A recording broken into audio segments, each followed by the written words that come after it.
vardan tos Lietuvos.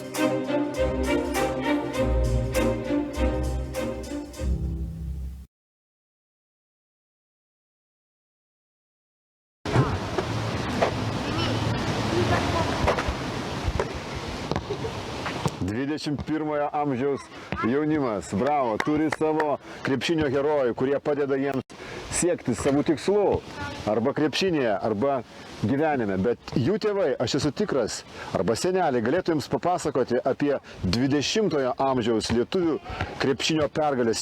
Visų pirma, apie Kauno Žalgirio pergalės prieš Maskvos CSKA, tuometinį Sovietų imperijos superklubą, jos armijos nenugalimumo simbolį. Treneris Vladas Garastas tėvas buvo vienas tų šlovingų lietuvių pergalių tėvų. Nesinori čia dabar labai kažką tai tokio vaidinti, bet atsimenu universiteto rektorių Kubilių. Sutikau jį oro uoste Maskvoje, Šeremetjeve.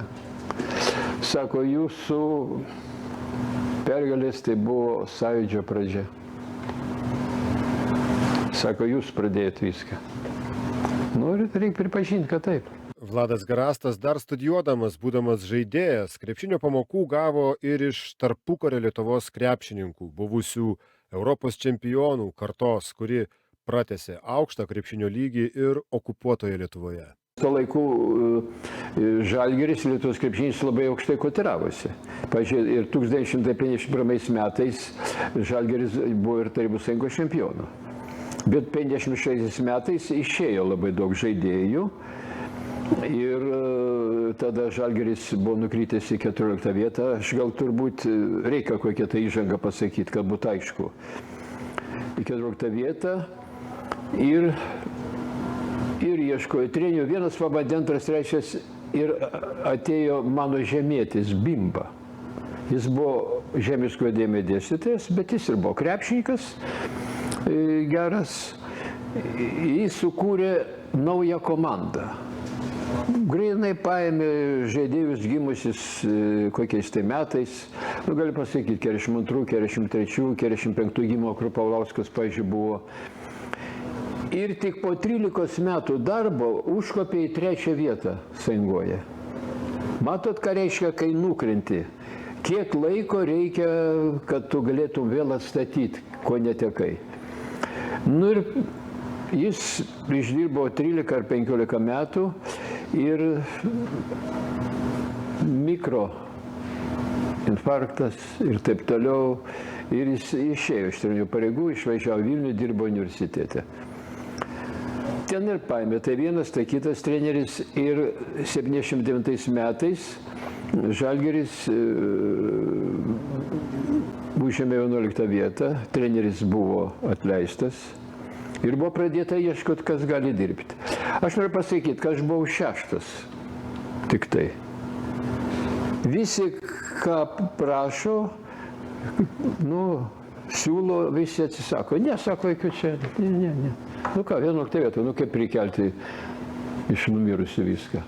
Įkalbėtas pabandyti, biržietis Vladas Garastas atvyko į Kauną treniruoti Žalgirio, turėdamas neblogą pagrindą, iš jaunų dienų gerai pažinodamas dalį žaidėjų. Ką aš galiu pasakyti, aš nuo 1972 metų iki 1977 metų buvau Lietuvos moksleivių ir jaunimo rinktinės vyrtreneriu. Ir per mano rankas praėjo ir daug žaidėjų, kurių dalis atėjo į Žalgirį. Reiškia, aš ir pusę žaidėjų tai gerai pažinojau. Man teko su jais susidurti. Nu, reiškia, aš turėjau tam tikrą planą, ką aš turiu padaryti, fizinio pasiruošimo srityje, dabar jau fizinio pasiruošimo treneriai, taip. Tada aš pats vežiau fizinį pasiruošimą. Dabar, kaip sakant, treneriai žymiai lengviau yra, nes jis siūpa didelės būrys žmonių, kurie atlieka tam tikrus darbus. Nu, tada tai buvo. Nu ir kaip matot, su ta pačia sudėtim, sezonas 79-80 metai užėmėm 2. vietą. Be Sabonio. Sabonio nebuvo. Sabonis dar žaidė už jaunimą, ten 16 metų, ką ten jis visai buvo nežinomas. Neturėdamas aukšto vidurio puolėjo, treneris Garastas buvo sukūręs išradingą Žalgirio pusračio puolimo taktiką, bet labiausiai kliovėsi labai įtemptų darbų per treniruotes. Noriu padėkoti ir dar kartą tiems žaidėjams, su kuriais aš pradėjau dirbti, kad jie išlaikė tokius krūvius, aukojosi ir jų dėka mes atstatėm vėl Lietuvos krepšinį. Tik tų žmonių dėka, kurie tikrai pasiaukojo čia trenavosi. Šitie žmonės, esu jiems tikrai labai ir labai dėkingas, kad jie aukojosi ir taip. Jų dėka tik vėl mes grįžom ir padarėm, išlaikėm tą autoritetą Lietuvos krepšinio.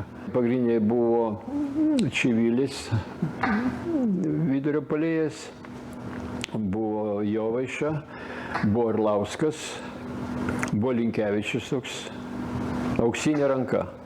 Tokio metiko aš dabar dar nematau, koks jis buvo. Noriu palygyti, reiškia dabar būna taip, sako, žiūrėk įmetė, o tada žiūrėk prametė. Skirtumas ir tarp tų žmonių. Stebėsi dabar, kad įmetė, o tada reikia stebėtis, ką prametė. Nu, paskui po truputį atsirado žaidėjų, Kurtinaitis atsirado, o kadangi vidurio puolėjų trūko, nu reikėjo, kadangi vis tiek reikia dengtis. Pultai gali, bet palauk, dengtis reikia. Tu 2-metrinis neatsistosi už nugaros tam 2,15–2,20. Tai dublerių treneris buvo Palauskas Modestas. Aš sakau, kaip ten pas tave reikalai, sako, tai yra toks vaikinas, sako, gali būti, reikia mėginti. Sako, Sabonis. Jau ūgis buvo 2,9 m. Tada. Dar augdamas Arvydas Sabonis buvo nepaprasto talento krepšininkas ir treneris Garastas kaip mat suprato, kad jaunasis milžinas yra tikra dovana jo vadovaujamai komandai. Aš tokio dabar nematau. Aš tokio antro dabar nematau ir nežinau, ar man teks be pamatyti. Kadangi jis puikiausiai mato perdavimą į kamulio. Jis jau čia didesnį malumą atidavęs kamulio perdavimą negu metęs. Tik atsidengti, tik laisvas. Tiesiog, kaip sakant, pasiekęs buvo čia pakaušį. Dabar pasižiūrė, tų žaidimą vis dar pelė man apsiverkti norisi, kalbant. Gal per daug aš jau taip jau kritikuoju, bet aš noriu matyti tokį, dar kartą noriu pamatyti tokį aikštį. Jis ir tritaškius puikiai mesdavo viskas, jį galėjo ten laikyti kraštu, mes kartais ir panaudodom, kada jis, sakysim, dengdavo koks tai didelis labai. Tai jis tada atsikraudavo ir iš tolių užmesdavo. 1981–82 metų sezone trenerio Garasto atsakomybė jaunasis Arvydas Sabonis debiutavo Kauno Žalgiryje. Treneris turi vis tiek rizikuoti. Treneris, jeigu nerizikuoja, nieko nepasieks. Viskas. Tai aš iš karto 5. Jam buvo tada 16,5 metų. 17 metų. Jūs dabar, ką galėtumėt 17 metų, o dabartiniam Lietuvos rinktinė pastatyti 17 metų? Man parodykit. Gal ir galėtum, bet treneris sakys, palauk, tai jis ten dar jaunas, dar taip toliau. Nu ir galiu pasakyti, kad, reiškia, Maskvoje buvo turas. Mes tam turė iš 5 rungtynių laimėjom tik 1. Ir čia grįžus, kadangi biškiai toks ir vykdavo, sakyčiau, pavydo jausmas, kad matai, čia taip ir taip, čia kaip dangutė ant žemės, svarstė mane už tą rezultatą iš karto. Nelaukia nieko, taip aš kaip sakau, viską apsprendžia galutinis rezultatas, dar tik pirmas turas, dar palaukit, kas čia toliau bus. Nors vietos sporto ir politinė valdžia ir svarstė trenerį Garastą išdrįsusi remtis nepilnamečių vidurio puolėjų, tame sezone Kauno Žalgiris užėmė aukštą 4. vietą Sovietų Sąjungos čempionate, bet aukščiau pakilti jam sutrukdė sąmokslas. Buvo finalinė 4. Ir salėje vyko, Maskvoje vyko finalas Ir aš sėdžiu, žiūriu, kad po pertraukos nebėra sporto vadovų, visi išėjo. Taigi rungtynės vyksta žaidėm su Maskvos Dinamo. Nu, gal užimti, gal skuba kur. O pasirodo buvo scenizavimas padarytas. Golovenko su kumščiu smogė Saboniui po krūtinę. O tas, taip žinot, rankas iškėtė, Ir teisėjas, jo gali pasakyti pavardė Šamis iš Leningrado, išvaro iš aikštės ir tą, ir Sabonį. Ir mes netenkam jau atramos. Labai svarbu taškas. Tas rungtynės pralošėm ir mes nukrytom į 4. vietą. Būtum išlošę, būtum buvę prizininkai. Reiškia, buvo viskas sušaržuota, padaryta specialiai. Taip, nes aiškiai matės, Sabonis nieko jis nedarė. O taip.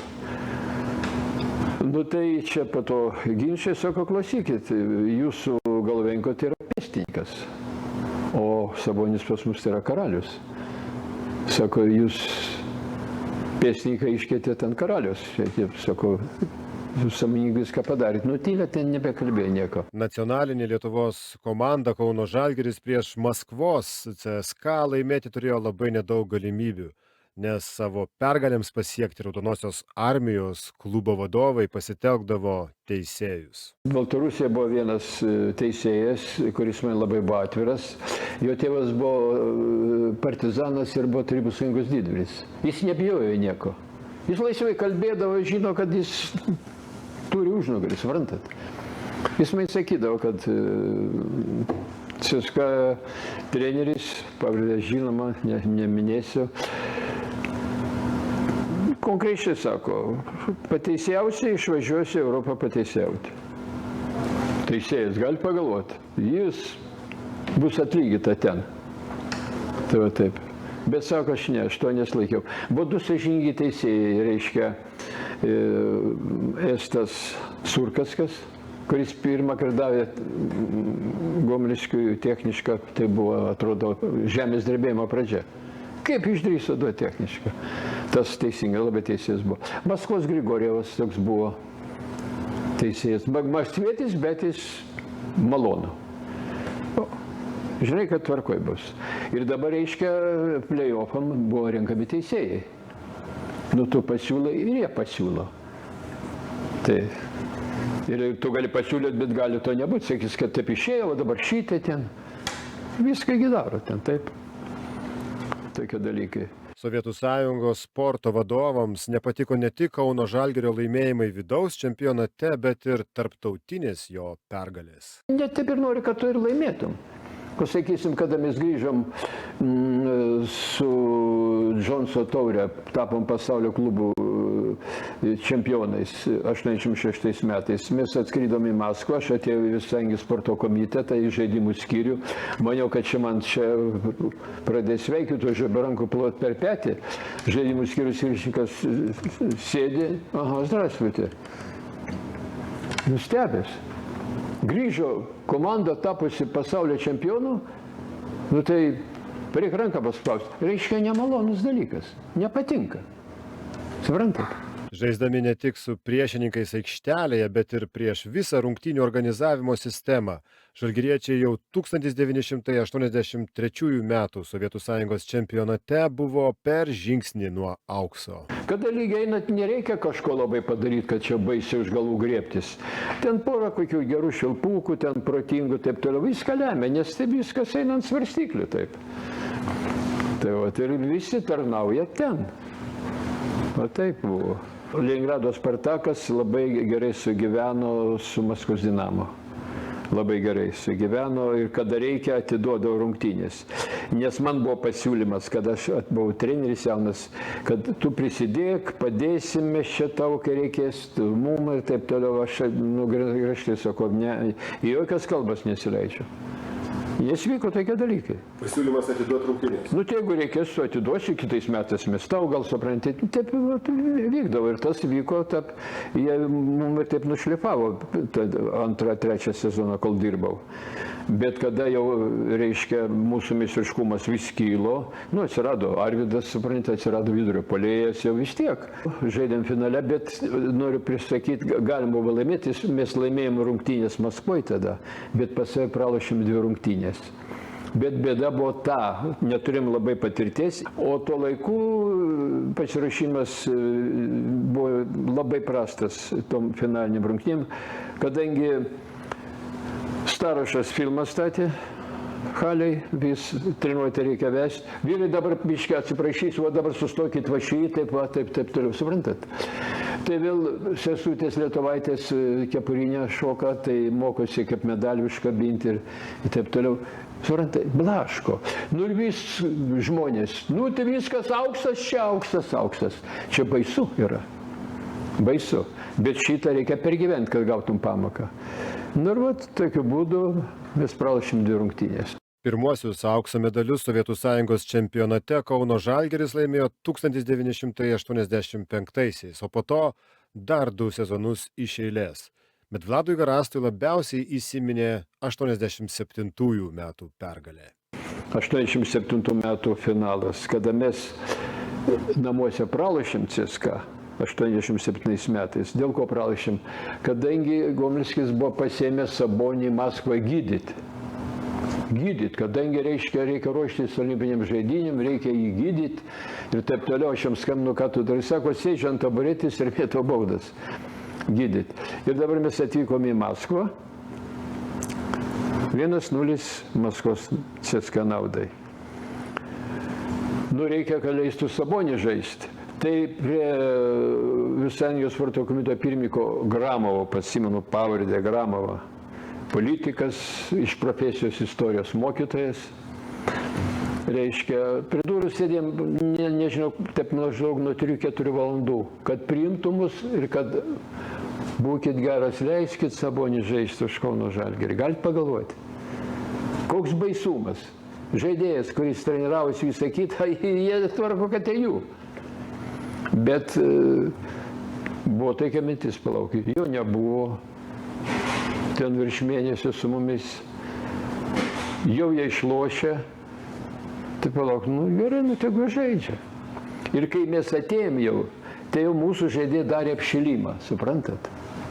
Nu iš visos sąlygos baisios, tikrai tik tai lieka dar antrą kartą gauti ir laisvas. Ir laimėjom. 1-1. Trečias rungtynės kitą dieną lemiamos. Jie paveda 19 taškų. Atrodo beviltiška, bet nu, mes jau vis tiek buvom matę ir šilto, ir šalto, ir karšto, praėjo užgrūdyti žmonės, žaidėjai, čia buvo tai aukso vertis. Ir treneris Serchas padarė klaidą. Jis paėmė, pakeitė porą žaidėjų, įleido ir mes palyginom rezultatą, baigėm -10 tą kėlinį.